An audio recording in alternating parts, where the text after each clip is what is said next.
Mengambil jurusan undang-undang di Sydney University, beliau sering menjadikan Malaysia sebagai negara contoh bagi model toleransi antara kaum dan agama. Gemar menghayati lagu-lagu rakyat di Malaysia seperti Cok-Cok Kendong, Enjek-Enjek Semut dan Wow-Wow Bulan. Dan serangkap pantun yang sering dihayatinya, burung kenek-kenek hinggap di atas batu, pesan Datuk Nenek, jangan jahat macam hantu. Dan tajuk pidatonya generasi muda hari ini, penentu hari esok. Silakan Sofia.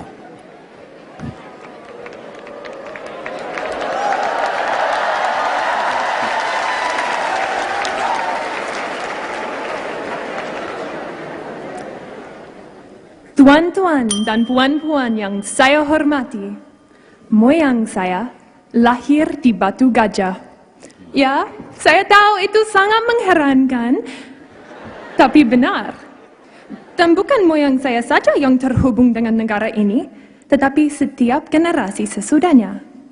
Kakek saya belajar bahasa Melayu ketika sedang bekerja sama orang Malaysia selama Perang Dunia Kedua. Dan pakcik saya sudah bekerja di sini, di Kuala Lumpur, selama 10 tahun. Jadi, dapat dikatakan bahawa Malaysia mengalir di dalam darah saya. Walaupun saya belajar bahasa Indonesia, bukan bahasa Melayu, dan sudah kuliah di Indonesia, saya merasa sangat dekat dengan Malaysia dan saya cinta pada kota ini. Karena untuk saya, Kuala Lumpur merupakan kombinasi sempurna antara yang lama dan yang baru. Dan kombinasi ini membuat kota dan negara ini menghargai tradisi dan terus-menerus ingin berkembang. 12 tahun yang lalu, organisasi World Assembly of Youth membangun kantornya di Melaka.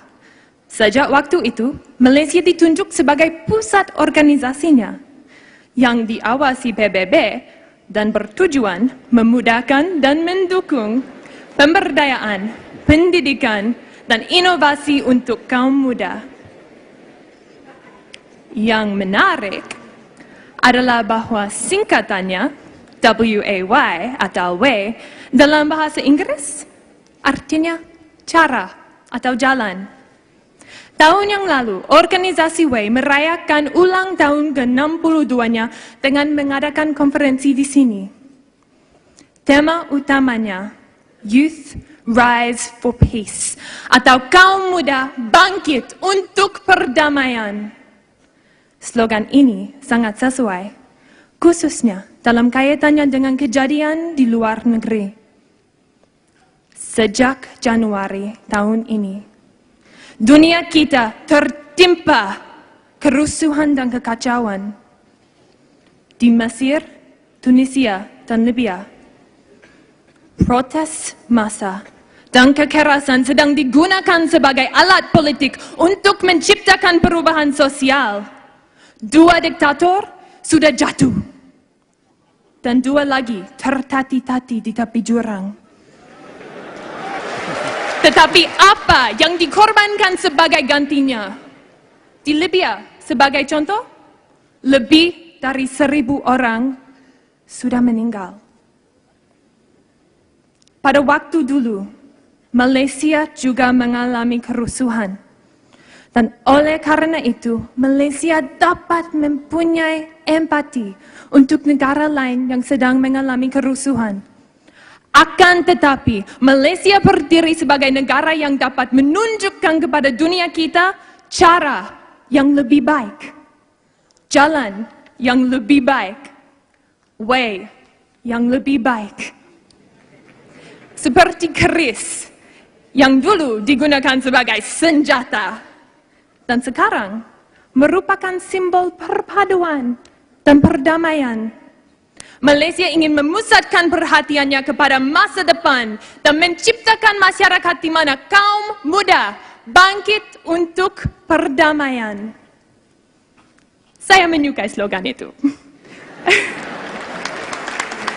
Pemuda, bangkit, damai, 3 kata yang penting sekali untuk dunia kita. Mari kita menyimak ketiga kata ini satu persatu. Pemuda. Kata ini sangat sesuai untuk kota ini, yang jauh lebih muda daripada ibu kota lain di Asia Tenggara. Jakarta, Manila, Bangkok, semuanya didirikan ratusan tahun yang lalu.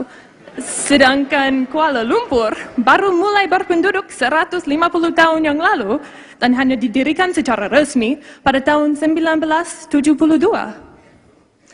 Kuala Lumpur bukan saja kota yang muda, tetapi kota orang muda dengan hampir 3 juta orang yang berusia di bawah 15 tahun. Bangkit. Sebagai kota muda dan kota orang muda, Kuala Lumpur tidak statis. Orang Malaysia terus ingin maju. Dan seperti Menara Petronas yang bangkit di tengah kota, Kuala Lumpur akan mencapai puncak baru dan berdiri sebagai mercusuar yang dapat dilihat seluruh dunia. Damai. Ini damai yang membedakan Malaysia dari Libya, Tunisia, dan Mesir. Ini yang dapat mengundang rasa hormat masyarakat global untuk Malaysia.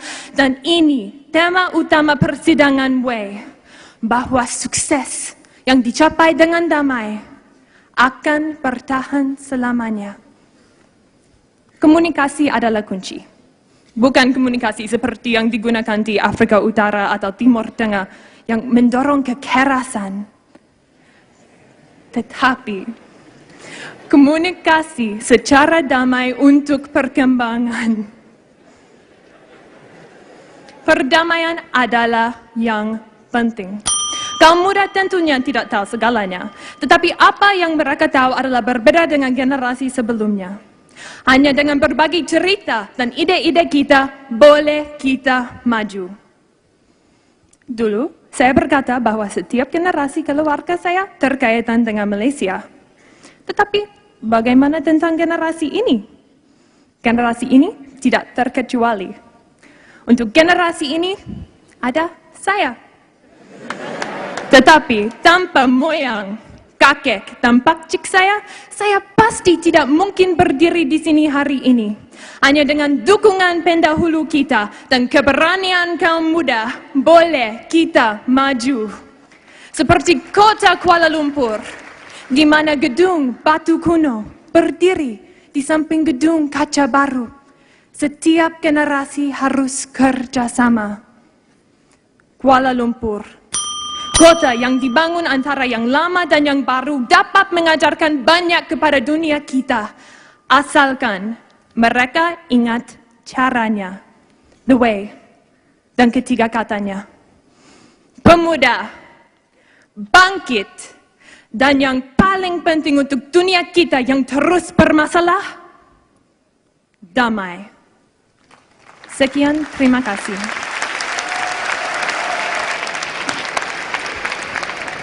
Dengan lirikan mata dan senyum menggoda, generasi muda hari ini penentu hari esok, Genevieve Woods dari Sydney, Australia, yang cukup sebati dengan Malaysia dan sekarang menjadikan sambal belacan sebagai menu utamanya.